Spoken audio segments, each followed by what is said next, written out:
अस्सलाम वालेकुम। Programme capital view के साथ मैं हूं नाहिद चौधरी। नाज़रीन, प्रोग्राम में हम सबसे पहले बात करेंगे आईएमएफ के हवाले से और आईएमएफ और पाकिस्तान के दरमियान जायज़ा मुज़ाकरात का आखिरी दौर जो है वो शुरू हो चुका है। टेक्निकल लेवल के मुज़ाकरात हो चुके हैं और अब इससे बात आगे बढ़ी है और पॉलिसी लेवल के जो मुज़ाकरात हैं उनका आज से आगाज़ हो चुका है। अब इस दौरान क्या चीज़ें डिस्कशन में आएंगी, अब बताया ये जा रहा है कि जो अहदाफ हमने पहले मुकर्रर किए थे वो अहदाफ हम अचीव कर चुके हैं और इस मरतबा जो दिसंबर में हम एक्सपेक्ट कर रहे हैं 71 अरब करोड़ डॉलर की दूसरी किस्त हमें जो है वो मिलने वाली है। इससे पहले 1 अरब 20 करोड़ डॉलर जो है वो जुलाई में उसकी हमें किस्त मिली थी। अब आईएमएफ जो है जो उनके मुतालबात हैं, जो सिफारिशात हैं, वो ऑब्वियसली वो पाकिस्तानी जो डेलीगेशन है उसको आगाह करेंगे उससे। और इससे पहले जो टैक्स नेट में ज़्यादा से ज़्यादा लोगों को लाने की बात हो रही थी और टैक्स रिफॉर्म्स की बात हो रही थी, उसके अलावा जो चीज़ें इंपॉर्टेंट हैं उस पर भी यकीनन बात आगे बढ़ेगी। मनी लॉन्ड्रिंग के हवाले से भी बात हुई थी, फॉरेन एक्सचेंज रेट के हवाले से भी आईएमएफ को इसमें ब्रीफिंग देने का इम्कान है। बहरहाल ये सारी चीज़ें चल रही हैं और यकीनन इंशाल्लाह ये इसमें बेहतरी आएगी और अब आईएमएफ का जो ये इस वक्त चल रहा है मुज़ाकरात का दौर, इसमें यकीनन पाकिस्तान कामयाब होगा। लेकिन इसके साथ साथ पैरेलल जो चीज़ें चल रही होती हैं जो इकॉनमी को इम्पैक्ट करती हैं पॉजिटिवली, वो ये है ख़बर और बहुत अच्छी ख़बर है वो इस तरह से कि आईएमएफ के साथ चूँकि ये बड़ी कामयाबी से मुज़ाकरात चल रहे हैं तो इसके साथ साथ स्टॉक एक्सचेंज जो है वो बड़ा ज़बरदस्त परफॉर्म कर रही है। और ये कोई आज या कल की या एक हफ़्ते की रिपोर्ट नहीं है, हम मुसलसल पिछले कुछ महीने से देख रहे हैं कि इसमें बहुत बेहतरी आ रही है और नए रिकॉर्ड जो हैं वो कायम हो रहे हैं। अगर हम आज की बात कर लें, मंडे है, ऑब्वियसली बहुत तेज़ी होती है इसमें स्टॉक एक्सचेंज में, तो 100 इंडेक्स जो है वो 915 पॉइंट से के इजाफे के साथ इस वक्त 56,000 से ज़ायद जो पॉइंट्स है वो उसको अबूर कर चुका है। और यकीनन ये एक बहुत अच्छी खबर है। जो निगरान हुकूमत है इस हवाले से जो सारे इक़दाम कर रही है उसका एक मस्बत किस्म के नताइज हम इस वक्त देख रहे हैं। और इसके साथ साथ जो और एक पॉजिटिव चीज़ है वो ये है कि इसका ट्रिकल डाउन इफेक्ट भी हमें पब्लिक पे नज़र आ रहा है। आवाम को रिलीफ फराहम करना सबसे पहली तरजीह होती है किसी भी हुकूमत की, और जो इक़दाम किए जा रहे हैं उससे हमें ये चीज़ें नज़र आ रही हैं। ख़ास तौर पर पेट्रोलियम की कीमतों में जो कमी की गई और उससे आगे भी अब ये बताया जा रहा है कि शायद मज़ीद इसमें कमी हो, तो ये सारी चीज़ें अवाम इससे फ़ायदा उठा रही है। इस पर बात करेंगे हम प्रोग्राम के पहले हिस्से में। मेरे साथ जो गेस्ट मौजूद हैं उनको आपसे करा देती हूँ। हमारे साथ हाफिज़ ताहिर खलील साहब प्रोग्राम में मौजूद हैं, सीनियर सहाफ़ी हैं, सीनियर तज़कियाकार हैं। सर आपका बहुत शुक्रिया हमें प्रोग्राम में ज्वाइन करने के लिए। उनके साथ रशीद साफ़ी साहब हमें ज्वाइन कर रहे हैं। साफ़ी साहब भी बड़ी रिनाउंड शख्सियत हैं, सीनियर सहाफ़ी हैं, सीनियर तज़कियाकार हैं। सर आपका भी बहुत शुक्रिया हमें प्रोग्राम में वक्त देने के लिए। उनके साथ हमायूं खान साहब तशरीफ़ फरमा हैं। हमायूं खान साहब भी सीनियर सहाफ़ी हैं, सीनियर तज़कियाकार हैं। Thank you so much Humayun साहब फॉर ज्वाइनिंग अस। हाफिज़ साहब से मैं आगाज़ कर लेती हूँ। हाफिज़ साहब, आईएमएफ के प्रोग्राम से हम आगाज़ कर लेते हैं। वो कौन से अहदाफ हैं जो इससे पहले हमने पूरे किए, और अब चूँकि हम टेक्निकल लेवल के जो आगे शुरू हो गई हैं चीज़ें, टेक्निकल लेवल का तो ख़त्म हो गया है ना, अब हम पॉलिसी लेवल पर आ गए हैं और ये मुज़ाकरात चल रहे हैं, इसको किस तरह से देख रहे हैं? कौन कौन सी चीज़ें हैं जो इस वक्त पेश नज़र रखी जाएंगी या जो सिफारिशात आएंगी, किस तरह से हम इसको देखेंगे? बहुत शुक्रिया नाहिद। बात यह है कि आईएमएफ का जायज़ा मिशन इन दिनों पाकिस्तान के साथ मुज़ाकरात कर रही। पाकिस्तान के लिए बड़ी अहमियत के मुज़ाकरात हैं जी, और आप ये देख रही हैं कि आईएमएफ के साथ मुज़ाकरात का सिलसिला एक ऐसे वक्त में चल रहा है जब पाकिस्तानी मईशत में बेहतरी के इशारे जो हैं वो भी बहुत तेज़ी के साथ आगे बढ़ते जा रही हैं। जी, आईएमएफ के साथ जो मुज़ाकरात हुए टेक्निकल, जैसा कि आपने कहा कि टेक्निकल सतह के मुज़ाकरात जो हैं मुकम्मल हो चुके हैं। अब इसका एक नया फेज़ शुरू हो रहा है, वो है पॉलिसी नेगोशिएशंस का, और उसमें जो है जो मुज़ाकरात होंगे उसमें इस्लाहात का जो एजेंडा है ख़ास तौर पर वो ज़ेर बहस आएगा।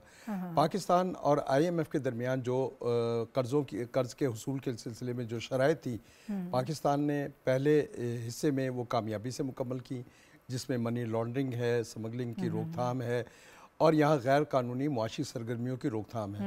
इसके अलावा फिर मुआशी तरक्की के हवाले से पेट्रोलियम और एनर्जी सेक्टर में भी कुछ इस्लाहात तजवीज़ की गई थी, जिसकी वजह से कीमतों में रद्दोबदल करना पड़ा। और अब जो है आईएमएफ का जो जायज़ा मिशन बातचीत कर रहा है वो ये देख रहा है कि पाकिस्तान में टैक्स नेट को बढ़ाने के सिलसिले में पाकिस्तान ने जो तजावीज़ पेश की थी वो किस हद तक पूरी। अब आईएमएफ को जो ब्रीफिंग दी गई है एफपीआर की जानिब से वो बड़ी पॉजिटिव है, और उसमें ये बताया है कि टारगेट जो है हमारा टैक्स वसूली का और वो हम 95 ट्रिलियन वो हम टारगेट मुकम्मल कर लेंगे। और टैक्स नेट जो है जो बढ़ाने का टारगेट था वो 22 लाख से हम 50 लाख तक मुकम्मल कर लेंगे इस साल।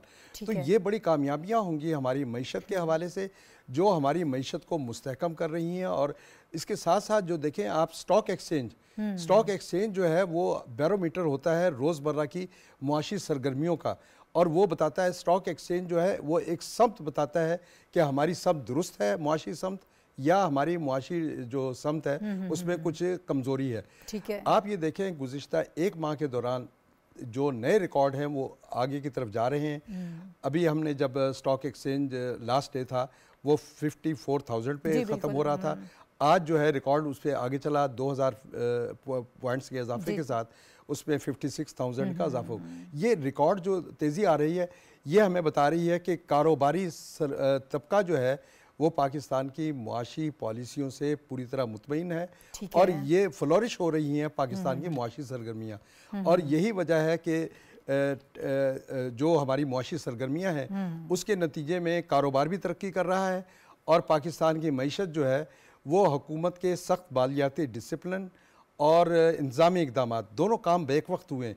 इसकी वजह से पाकिस्तान की मईशत जो है बेहतरी हो रही है, जिसमें हमने गैर कानूनी सरगर्मी देखें। इसमें सबसे बड़ा फैक्टर था सिविल और मिलिट्री क़यादत का इत्तफाक़ राय, जिन्होंने गैर कानूनी मुआशी सरगर्मियों को रोका। उसमें स्मगलिंग भी है, उसमें डॉलर का जो है इनखला, जो गैर कानूनी इनखला हो रहा था उसको रोका गया। फिर अब गैर मुल्की तारकीन, ये तमाम इक़दाम जो हैं वो हमारी मईशत की बेहतरी के इशारे दे रही हैं। ठीक है। अच्छा साफ़ी साहब, बड़ी पुरुमीद हैं हाफिज़ साहब के ये जो अब जायज़ा इजलास हो रहा है, यकीनन इसमें हमें कामयाबी होगी। आप इसको किस तरह से देख रहे हैं? तकमील के मराहिल जो हैं वो हम बआसानी उनको मुकम्मल कर लेंगे, फिर इसका जो इम्पैक्ट हमें स्टॉक एक्सचेंज पे नज़र आ रहा है, फिर जो एतमाद बहाल हुआ है हमारे इन्वेस्टर्स का, कारोबारी हजरात का, वो मुतमईन है। तो ये सारी चीज़ें क्या इंदिया देती हैं, कितना पॉजिटिव है? जी बिल्कुल पॉजिटिव तो ज़रूर है, इन सेंस के आपका जो कारोबारी पहिया है वो चल रहा है। और कुछ मुद्दत पहले जो बात की जा रही थी खुदा न खास्ता पाकिस्तान की मईशत के डूबने के हवाले से, पाकिस्तान से जो सरमाया की बैरून मुल्क मुंतकिली का जो लामुतनाही सिलसिला था उसमें थोड़ा सा ठहराव आया है। और हम इस बात से भी बखूबी आगाह है कि IMF जो है वो हमारे माशी मसाइल का दायमी हल नहीं है, लेकिन दायमी हल की तरफ जाने का एक रास्ता है, एक कदम ज़रूर है। और उस पर भी ज़्यादा इन्हिसार पाकिस्तान को बाउम्र मजबूरी करना पड़ रहा है। कोई भी जो तरक्की पजीर मुल्क होता है वो कभी भी कर्ज़ों के बलबूते पे या IMF या वर्ल्ड बैंक उनकी पहली तरजीह नहीं होती, और पाकिस्तान की भी ये तरजीह पहली नहीं है। पाकिस्तान चाहता है कि यहाँ पे ख़ुद हमारे रिसोर्स जनरेट हो, हमारी जो है मईशत का पहिया मज़ीद तेज़ी से चले, हमारी बरमदाद और दरमदाद में जो फ़र्क है उसका ख़ात्मा हो। पाकिस्तान ख़ुद से भी ये इक़दाम कर रहे हैं, और इस निगरान हुकूमत के मैंडेट में चूँकि हम जानते हैं कि एक पार्लिमानी कानून साजी के ज़रिए इनके इख्तियारात में क़दर इजाफ़ा भी हुआ है, तो उन इख्तियारात को बरूकार लाते हुए हमने ये जो निगरानों का दौरानिया है इसको भी ज़ाया नहीं किया है। और तमाम तर तवज्जो जो थी माशी बहाली का, तो मैं नहीं कहूँगा उसको, माशी सर्वाइवल का जो एक जंग थी जो PDM की हुकूमत ने शुरू की थी उसको जारी रखा। और हमारे लिए काबिल जो हम बाइस इत्मीनान एक बात इसमें ये है कि हम दुरुस्त सिमत में जा रहे हैं। पहले खदशात थे कि IMF पाकिस्तान आएगा ही नहीं, एक खास तबका जो 3 अरब डॉलर का जो हम वो प्रोग्राम जब ख़त्म हो रहा था तो पहले ये कहा जा रहा था कि आएगा ही नहीं। फिर IMF आ गया, फिर कहा जा रहा था कि शराइत जो है वो मज़ीद सख्त होंगी। नो डाउट कि शराइत सख्त थी, लेकिन जिसके खदशात थे पाकिस्तान ने अपने मफादात को मद्देनज़र रखते हुए फिर मुआहदा किया। और ये जो आप हाफिज़ साहब ने बड़ी तफसील से आपको बताया कि किस तरह जो जायज़ा मिशन IMF का आया हुआ है उन्होंने बहुत सारी चीज़ें को काबिले उनका जो था उनका एतमाद बहाल हुआ है, पाकिस्तान के एतमाद पे उन्होंने इत्मीनान का इजहार किया है, और यही वजह है कि जो नेक्स्ट ट्रांच है कर्ज़े का वो पाकिस्तान को जल्द मिलने वाला है। हम जानते हैं कि कुछ 1 अरब से ज़ायद का ऑलरेडी पाकिस्तान कर्ज़ा वसूल कर चुका है, और ये कुछ 1 अरब से कम का जो दूसरा ट्रांच है वो भी पाकिस्तान को मिल जाएगा। और स्टॉक एक्सचेंज का भी जिक्र हुआ यहाँ पे, इशारे दुरुस्त है।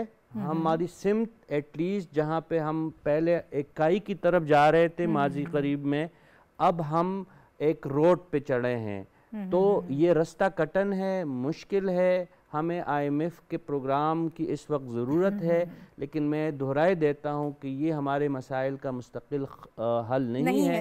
हमें लॉन्ग टर्म माशी पॉलिसियों की तरफ जाना पड़ेगा, और इसके लिए हमें इंतज़ार फरवरी का है जब मुंतखब हुकूमत आएगी और वो अवाम की असल नुमाइंदगी करते हुए इस मईशत की बहाली के लिए और IMF के प्रोग्राम के इख्तिताम के हवाले से लिए वो फिर इक़दाम करने के लिए उसके हम मुंतज़िर हैं। ठीक है हुमायूं खान साहब, किस हद तक जो हमारे अहदाफ थे हमने पूरे कर लिए हैं, और अब जो सिफारती जो इस लेवल पे पॉलिसी लेवल के शुरू हो गए हैं मुज़ाकरात, इसमें किस किस्म की शराइत जो हैं या सिफारशात हैं आप एक्सपेक्ट कर रहे हैं? कुछ इसमें बैरूनी फाइनेंसिंग की बात भी की जा रही है, टैक्स नेट की बात की जा रही है।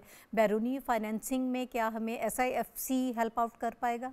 जी बिल्कुल, एब्सोल्युटली। बेसिकली एक तो हमें ये समझने की ज़रूरत है कि अभी जो हमने टेक्निकल लेवल पे जो गुफ्तगू की, तो जो हमें शॉर्ट टर्म का ये जो लोन मिला था $3 बिलियन के करीब जो है, ये जब पिछला टर्म ख़त्म हो रही थी और वो 6.5 या 6 बिलियन का था, वो पूरा नहीं हो सका क्योंकि हम अपने कुछ रिव्यूज़ के ऊपर शॉर्ट थे।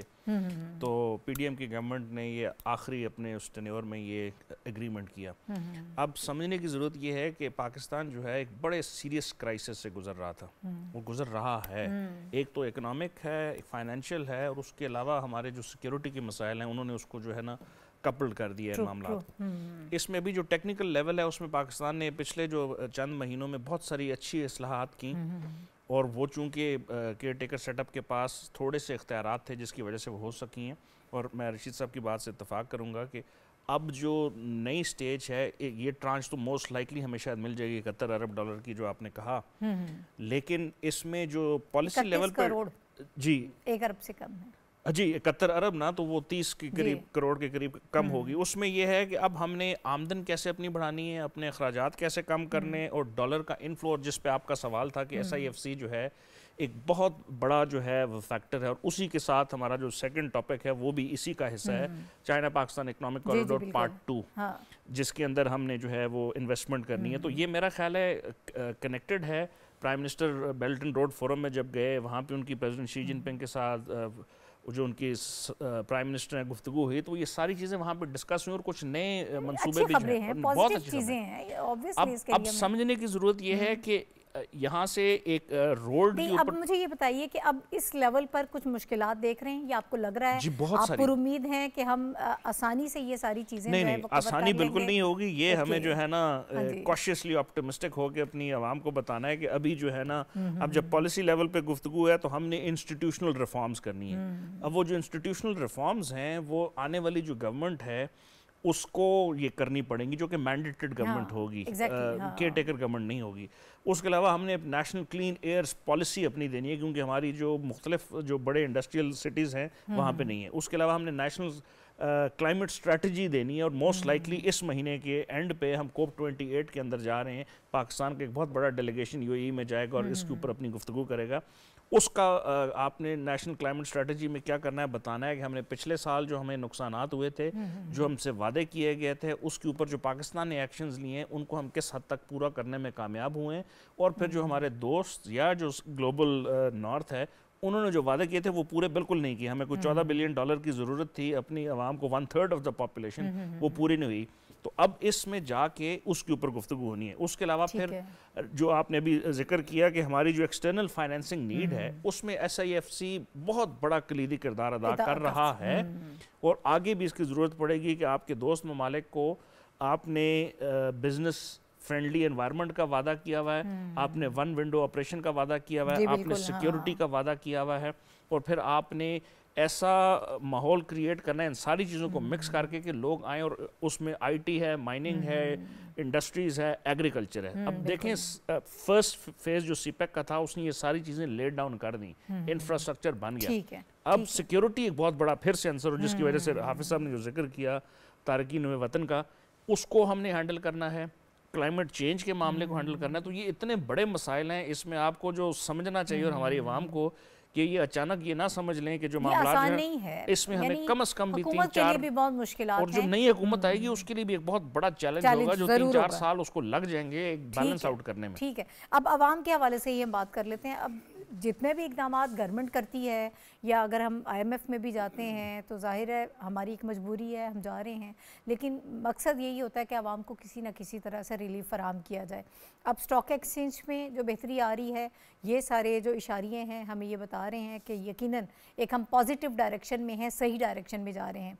आवाम को जो रिलीफ दिया जा रहा है उसको आप किस तरह से देख रहे हैं आने वाले दिनों में? देखिए, बात यह है कि ये जो हमारी मुआशी पॉलिसियाँ हैं वही आवाम को रिलीफ देने या आवाम की मुश्किलात में इजाफा करने का सबब बनती है। ठीक है, अगर हुकूमत की का माइंडसेट, उसकी डायरेक्शन दुरुस्त हो तो मुआशी पॉलिसियाँ भी दुरुस्त तरीके से चल रही हों और वो तमाम इंतज़ामी इक़दामात भी मुकम्मल किए जा रहे हों और मैकेनिज़्म भी साथ, एक मजबूत मैकेनिज़्म भी मौजूद हो, तो उसका नतीजा ये है कि लोगों को वसाइल की फराहमी और उनकी मुश्किलात में कमी जो है वो शुरू होना शुरू हो जाती है। हाँ। आप ये देखें कि स्मगलिंग की जब रोकथाम हुई, जिसमें चीनी, आटा, ये गंदम वगैरह की अशिया ज़रूरी है कि स्मगलिंग रोकी, सिर्फ बॉर्डर मैनेजमेंट कंट्रोल से हमारे मुल्क में चीनी की किल्लत दूर हुई, गंदम की और आटे की कीमतों में कमी हुई और फिर उसका नतीजा ये हुआ कि उसको आवाम को एक सहूलत मिल गई। ठीक है। और ये जो अशिया ज़रूरिया के निर्ख थे, बावजूद इसके महंगाई को हम अभी पूरी तरह से कंट्रोल नहीं कर सके। वो एक अलग इशू है कि मार्केट में हमारा निज़ाम जो है वो अभी पूरी तरह से फ़ाल नहीं हो सका, लेकिन उसका जो एक पॉलिसी डिसीजन था कि हमने बॉर्डर मैनेजमेंट की और स्मगलिंग रोकी। फिर दूसरा ये कि हमने इंटरनेशनल जो मार्केट है पेट्रोलियम के सेक्टर में जी, उसको हमने मरबूत कर रखा है। इस निज़ाम से पाकिस्तान में पेट्रोल और डीजल वगैरह की कीमतों के साथ तायुन कर रखा है। अब इंटरनेशनली सतह पर जब कीमतें कम हुई तो पाकिस्तानी आवाम को फ़ायदा हुआ। 40 रुपए का पर लीटर जो है फ़ायदा, ये मामूली नहीं था। और आज भी ये अनाउंसमेंट हुई है, इससे पहले भी दिया गया था और आज फिर ये अनाउंसमेंट आ रही है। बिल्कुल, और आज फिर ये कहा जा रहा है कि इंटरनेशनल मार्केट में पेट्रोलियम मसनूआत की कीमतें कम हो रही हैं और एक बार फिर जो है पाकिस्तानी आवाम को उसका फ़ायदा ज़रूर होगा। तो ये देखें कि जब हुकूमत का मैकेनिज़्म दुरुस्त और मजबूत तरीके से काम कर रहा हो तो यकीनन आवाम को फ़ायदा होता है। और इसके लिए ज़रूरी यह है कि अज़्म जो है पुख्ता होना चाहिए।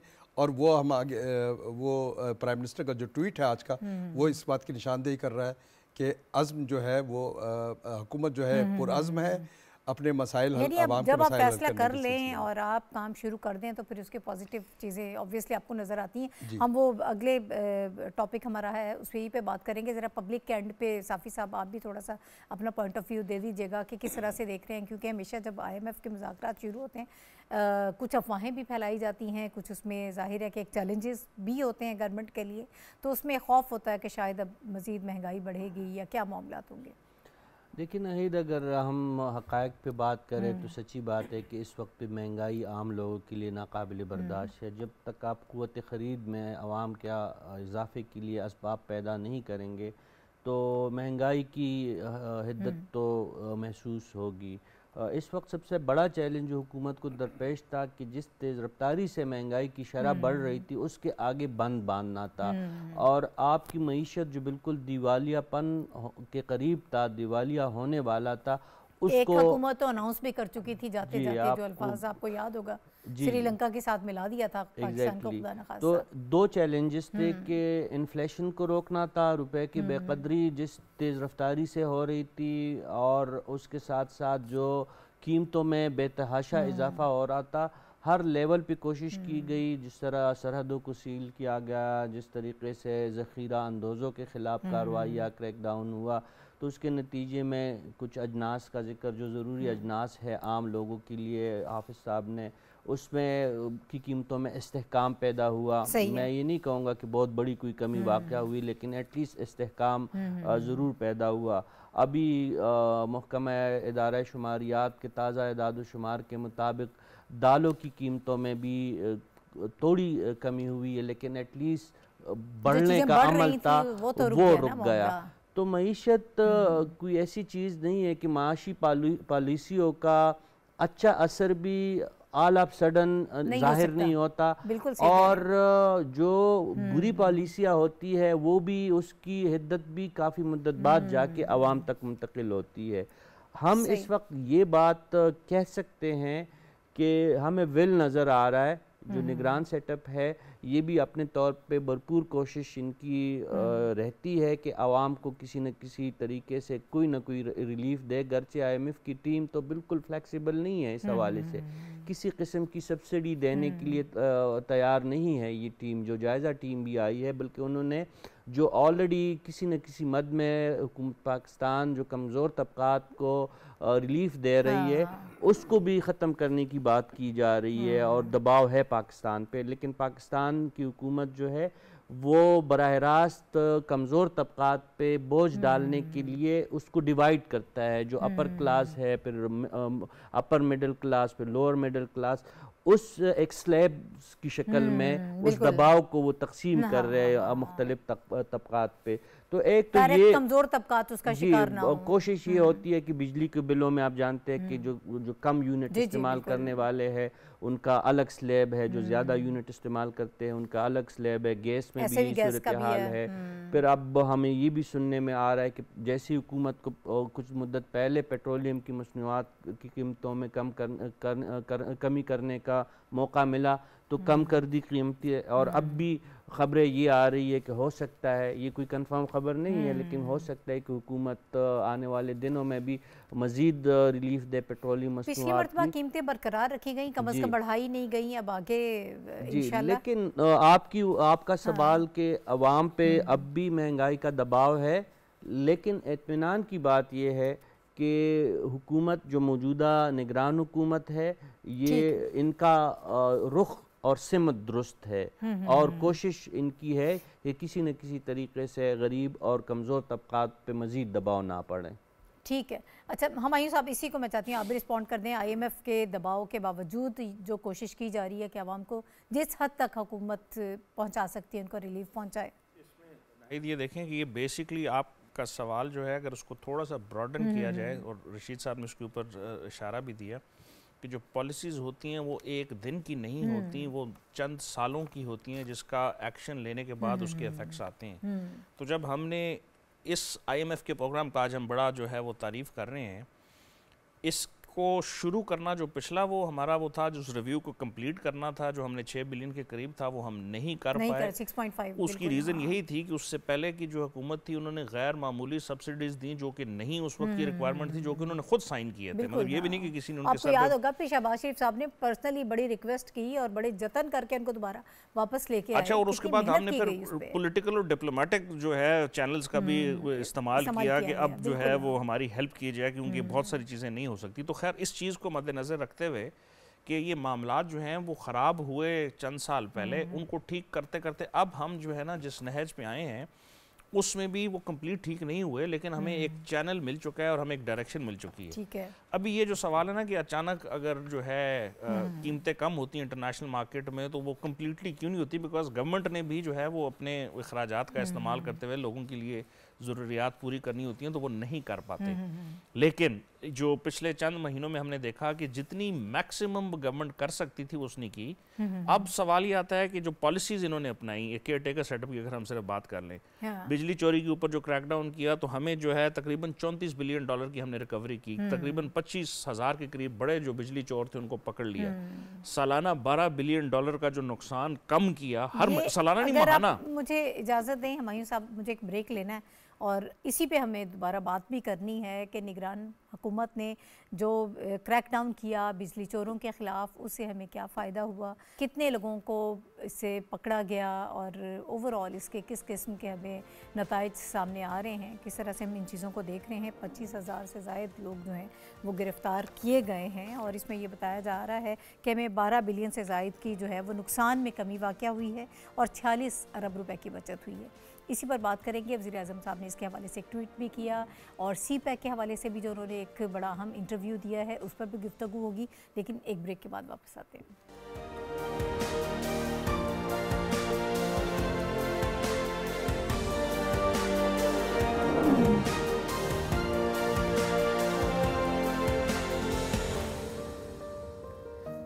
Welcome back to the show. और नाज़रीन, हम ब्रेक पर जाने से पहले जो बात कर रहे थे कि बिजली चोरों के ख़िलाफ़ क्रैकडाउन जो किया गया निगरान हुकूमत की जानिब से, और उसके अलावा भी बहुत सारे इक़दाम ऐसे किए गए ताकि चीज़ों को कंट्रोल किया जा सके और ज़्यादा बेहतर तरीके से आगे बढ़ा जा सके, क्योंकि चैलेंजेस बहुत ज़्यादा थे। आज वज़ीर-ए-आज़म साहब ने एक जो ट्वीट किया, उन्होंने कहा कि मुझे खुशी है कि हमारे पावर डिवीज़न की बिजली चोरी के ख़िलाफ़ कोशिशों के शानदार नताइज जो हैं वो बरामद हो रहे हैं। मेरी हुकूमत इस मुहिम की मज़ीद भरपूर हमायत जारी रखेगी ताकि हमारे सालाना नुकसानात को मज़ीद कम किया जा सके। उसके अलावा एक और ख़बर, चूँकि हम सारा ऑलमोस्ट इकॉनमी के हवाले से ही बात कर रहे हैं कि क्या इक़दामात इस वक्त किए जा रहे हैं निगरान हुकूमत की जानिब से। वज़ीर-ए-आज़म साहब ने एक बड़ा अहम चाइना मीडिया ग्रुप को इंटरव्यू भी दिया है, उसमें उन्होंने CPEC के हवाले से बात की है। चूँकि आप सब जानते हैं कि CPEC के हवाले से जो इस वक्त काम हो रहा है, हम सेकंड फेज़ में दाखिल हो गए हैं, वो भी हमारी इकॉनमी के लिए बहुत अहम है। उन्होंने मज़ीद जब हम सेकंड फेज़ में दाखिल हुए हैं तो उसके हवाले से कहा ये पाकिस्तान और चाइना के लिए नहीं बल्कि पूरे ख़ित्ते के लिए जो है गेम चेंजर साबित होगा। और BRI के हवाले से उन्होंने गुफ्तगू की है। ये सारी चीज़ें जो हैं किस तरह से इम्पैक्ट करेंगी, इस पर हम बात करेंगे। हाफिज़ साहब, मैं आपकी तरफ आऊँगी। इससे पहले भी हम जो बात की कि जो इक़दामात किए गए निगरान हुकूमत की जानिब से, सेटअप की जानिब से बहुत कोशिशें की गई कि चीज़ों को कंट्रोल किया जाए। अब डॉलर के हवाले से भी हमने बात की, फिर स्मगलिंग उसकी रोकी गई, जो हमारी फूड कमोडिटीज़ हैं उनको भी रोका गया, होर्डिंग वगैरह, और ये जो बिजली के हवाले से क्रैकडाउन किया गया, इस पर क्या कहते हैं? देखें, एक महदूद मैंडेट के बावजूद केयर टेकर गवर्नमेंट ने कुछ पॉलिसी डिसीजन ऐसे लिए जिसका बरह रास्त असर आवाम पर पड़ा है। और उसमें एक पॉलिसी डिसीजन ये था कि बिजली और गैस चोरी के ख़िलाफ़ को रोकने के इक़दाम किए जाएँ और उसके लिए वसी पैमाने पर क्रैकडाउन किए गए बिजली चोरों के ख़िलाफ़ और बिजली चोरी रोकने के इक़दाम। क्योंकि आप ये देखें कि बाज़ शहर ऐसे हैं, पूरे शहर जो बिजली के बिल ही अदा नहीं करते। बाज़ इलाके ऐसे हैं जहाँ पर कुंडा जो है वो 90% इस्तेमाल हो रहा है। तो बिजली चोरी इतनी दीदा दलेरी के साथ हो रही थी कि ऐसा लग रहा था कि रियासत कमज़ोर हो रही है, बल्कि ये चोर जो हैं वो ज़्यादा ताकतवर हो रहे हैं। इसके लिए ज़रूरी था एक बड़ा मजबूत जो है क्रैकडाउन हो, और वो हुआ, जिसके नतीजे में जैसा कि आपने पहले कहा कि 25,000 बिजली चोरों के खिलाफ कार्रवाई हुई, गिरफ्तार किया गया 34,000 अरब की रिकवरी हुई और 12 अरब रुपए के नुकसानात जो हैं हम पूरा करने में कामयाब हुए हैं। देखें, ये वो इक़दामात हैं जिसका नतीजा जो है आम लोगों को उसका फ़ायदा होगा।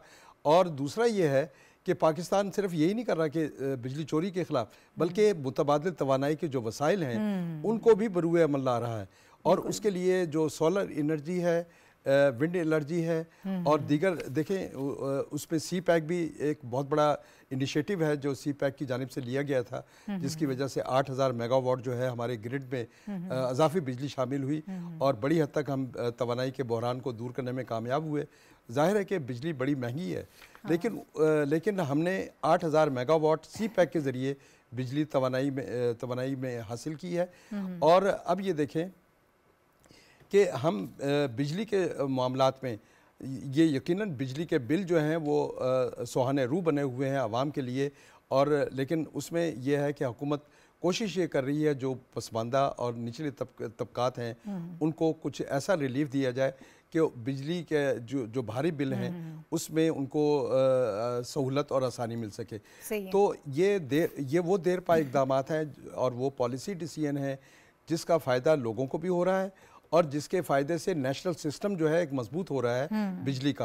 और प्राइम मिनिस्टर ने जो ट्वीट किया है वो इस बात का मज़हर है जिसमें उन्होंने ये कहा है कि बिजली चोरों के खिलाफ का ये जो मुहिम है इसको जारी रखा जाएगा और किसी के असर रसूख से पाक या कोई सियासी शख्सियत हो या कोई गैर मामूली शख्सियत हो, सबके खिलाफ जो भी बिजली चोरी में मुलवस होगा उसके साथ बिला इम्तियाज़ जो है कार्रवाई हो।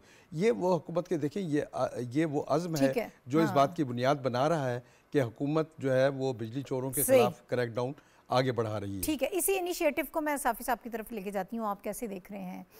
वज़ीर आज़म साहब ने जो बताया है हमें और जो डिटेल्स हमारे पास आ रही हैं उसे हमें ये लग रहा है कि वाकई उससे हमें फ़ायदा हो रहा है, तो कैसे देख रहे हैं आपको? परमानेंट तो सोल्यूशन ऑब्वियसली ये नहीं है और वो निगरान हुकूमत का ज़ाहिर है कि मैंडेट भी नहीं है, बहुत बड़े बड़े प्रोजेक्ट्स वो कर नहीं सकते, लेकिन इसके बावजूद कोशिश की जा रही है। वज़ीर आज़म साहब की खुशी तो इसलिए है कि ये इनिशिएटिव उन्हीं का था, उनको ये लगा कि जो ऑपरेशनल फॉल्ट है एक इदारे में, कौमी इदारे में, उसको उन्होंने दूर करने पे तवज्जो दी और टीम असाइन की और डे टू डे अपडेट्स लेते रहे। सेक्रेटरी पावर को ऑन बोर्ड लिया और टीम्स उनको दी, सिक्योरिटी फोर्सेस का उनको जो है सूबों को और जो बाकी मुतल्लिक़ा इदारे थे उनको खुसूसी डायरेक्टिव प्राइम मिनिस्टर हाउस से गए। तो उसके नतीजे में वो बातें मैं नहीं दोहराना चाहता जो हाफिज़ साहब ने बताई या जो वज़ीर आज़म साहब ने अपने ट्वीट्स में पूरे ग्राफिक की शक्ल में जो शेयर की। वाकई एक बहुत बड़ी अचीवमेंट है कि कौमी इदारे को इतना बड़ा नुकसान मुसलसल पहुंच रहा था। अब देखिए ये तो फ्रेश डेटा हमारे सामने आया है। इससे पहले आप अंदाज़ा लगाए जब से वापडा और इसके बाद पिस्को और डिस्को जितनी भी बने थे जो डिस्ट्रीब्यूशन कंपनीज, वो उससे पहले की बात। और अब ये जो है इस पे कितने बड़े लेवल पे कौमी ख़जाने को लूटा गया, सिर्फ एक इदारे की ये बात हो रही है। और ठीक आपने किस तरह किया कि उसी इदारे को बरोकार लाते हुए जो फॉल्ट्स पहले आपने आइडेंटिफाई की कि आपके कहाँ कहाँ पे मसले मसाइल है, बिजली चोरी की निशानदही हुई, किन किन इलाकों में ज़्यादा हुई, किन किन तरीक़ों से हो रही है, उस पर तवज्जो दी, ऑपरेशन आपने किया, आज नतीजा आपके सामने मस्बत सामने आया है। लेकिन इसके साथ साथ अब कुछ और देरपा इक़दाम भी बिजली के मद में स्पेशली वापडा के डिपार्टमेंट को करने पड़ेंगे। जिस तरह एक लाइन लॉसेस का बहुत बड़ा मसला है, जो बिजली किसी के इस्तेमाल में आती ही नहीं है, वो ना चोरी होती है जी बिल्कुल, ना वो किसी और उस पर, वो आपके लाइंस में ही गायब हो जाती है और वो बहुत बड़ा मकदार है, उसकी अमाउंट भी बहुत बड़ी है, वो 30 से लेकर 40% के बीच में आपकी लाइन लॉसेस के अंदाजे है। तो आप ख़ुद अंदाज़ा लगाए कि अगर आपने ये बिजली चोरी की रोकथाम की, और ये वन टाइम ऑपरेशन नहीं होना चाहिए क्योंकि चोर तो चोरी से बाज नहीं आएगा, जैसे ही हालात थोड़े से नॉर्मल होंगे दोबारा कुंडे पड़ जाएंगे, दोबारा मीटर्स में 2 नंबरियाँ शुरू हो जाएंगी। एक तो इस तसलसल रखना है आपने, इसके बाद दूसरे स्टेज पे अपने सिस्टम को अपग्रेड करना है, लाइन लॉसेस को आपने रोकना है जो आपको बिजली मिल रही है। तीसरा जो सबसे बड़ा मसला है वो कैपेसिटी बेस्ड पेमेंट्स का है। जो आप बिजली वापडा ले रहा है मुख्तलिफ प्राइवेट कंपनी से, उनके साथ इस मसले को पॉलिसी मेकर्स के लेवल पे इस बात को उठाना होगा और उन कंपनीज के साथ ये बात करनी होगी कि जितनी बिजली दरकार होगी वापडा को और आवाम को, उसके पैसे वो भले ले ले जिस तरीके से भी उनके साथ ये तमाम जो प्राइवेट कंपनीज है इनके साथ इन मुआहिदों की तजदीद होनी चाहिए, उसमें तरमीम होनी चाहिए। अगर ये हो जाए तो कम से कम एक शोबा जो बिजली तकरीबन हर घर की ज़रूरत है, तो उसमें रिलीफ का फिर एक सूरत निकल सकती है। अगर ये नहीं होगा तो सिर्फ अगर बिजली चोरी के खिलाफ इकदाम होगा ये एक अच्छी बात है, लेकिन लॉन्ग टर्म में आपने लाइन लॉसेस को कंट्रोल करना है और जो आप प्राइवेट इदारों के साथ जो बिजली खरीदने के मुआहदे हैं उनको आपने रिव्यू करना है। हमायूं साहब अब वक्त कम है, अगर इस इनिशिएटिव के हवाले से आप कोई बात करना चाहते हैं या कोई सजेशन है तो वो ज़रूर दें,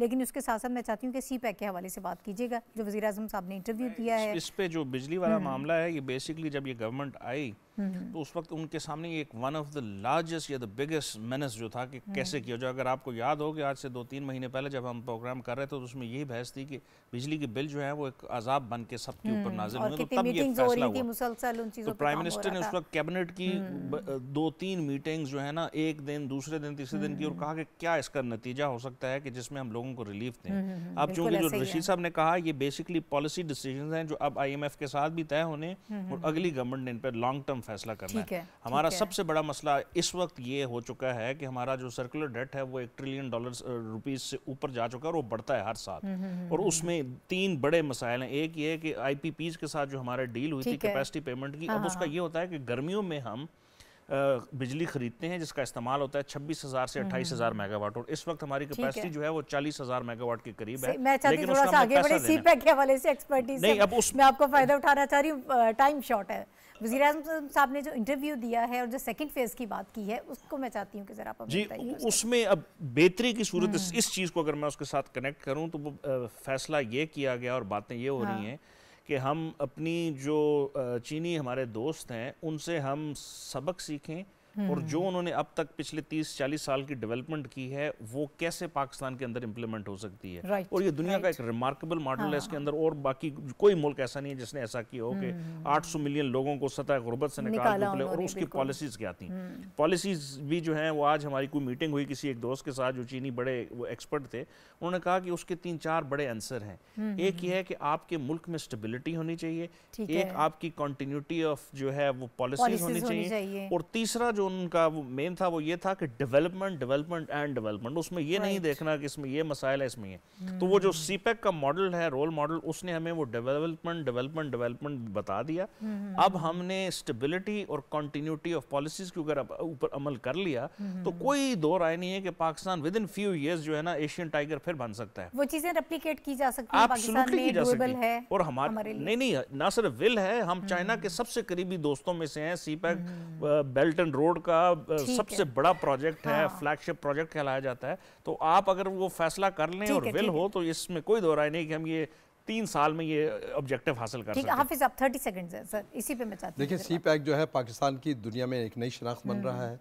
सीपैक से पाकिस्तान में जो तरक्की और खुशहाली की एक लहर चली है उसके नतीजे में क्या हुआ है कि पहला मरहला जब मुकम्मल हुआ है हमने यहाँ 2.5 लाख लोगों को रोज़गार दिया। हमने यहाँ पर 4 नए प्रोसेसिंग जोन कायम किए हैं। हमने यहाँ पर बिजली के नए कारखाने लगाए हैं। और इसके अलावा अब जब दूसरा मरहला शुरू हो रहा है उसमें हमने एग्रीकल्चर, इंफॉर्मेशन टेक्नोलॉजी और सयाहत वगैरह के शोबे जो शामिल किए हैं। वज़ीर-ए-आज़म साहब कहते हैं बुनियादी ढांचा जो है उसकी तामीर पर बहुत ज़्यादा गहरा असर होगा ये सेकंड फेज़ का। बिल्कुल दुरुस्त कह रहे हैं, और यही चीनी मॉडल है कि जिस तरह मायून साहब ने कहा कि कनेक्टिविटी डेवलपमेंट आपने करनी है हर सूरत में। देखिए चीन भी आज से 40 साल पहले पाकिस्तान से भी शायद उसके कुछ ऐसे इलाके थे जो ज़्यादा पसमानदा थे, रोडें नहीं थी, इंफ्रास्ट्रक्चर नहीं था, तवानाई की कमी थी, गुर्बत का सतह बहुत ज़्यादा था, लेकिन आज वो दुनिया की बड़ी इकानमी है, सबसे बड़ी इकानमी है। अगर मुख्तलिफ उसमें दूसरी अभी नहीं रही है बल्कि पहली बन चुकी है इकानमी वाइज। तो वज़ीर-ए-आज़म साहब बिल्कुल दुरुस्त कह रहे हैं, अगर चीनी मॉडल को हम फुल नहीं उसका कुछ परसेंटेज 10-15% भी हम अडॉप्ट कर सके और सीपैक जैसे मंसूबों को आगे बढ़ाने में कामयाब हुए तो पाकिस्तान के मसाइल भी आने वाले वक्तों में हल हो सकते हैं। और न सिर्फ पाकिस्तान बल्कि पूरा रीजन इससे फ़ायदा उठा सकता है। बहुत शुक्रिया हाफिज़ ताहिर खलील साहब, रशीद साफ़ी साहब और हुमायूं खान साहब मेरे साथ में। नाज़रीन प्रोग्राम का वक्त ख़त्म हो गया है। इंशाअल्लाह कल अब दोबारा आपसे मुलाकात होगी। अल्लाह हाफ़िज़।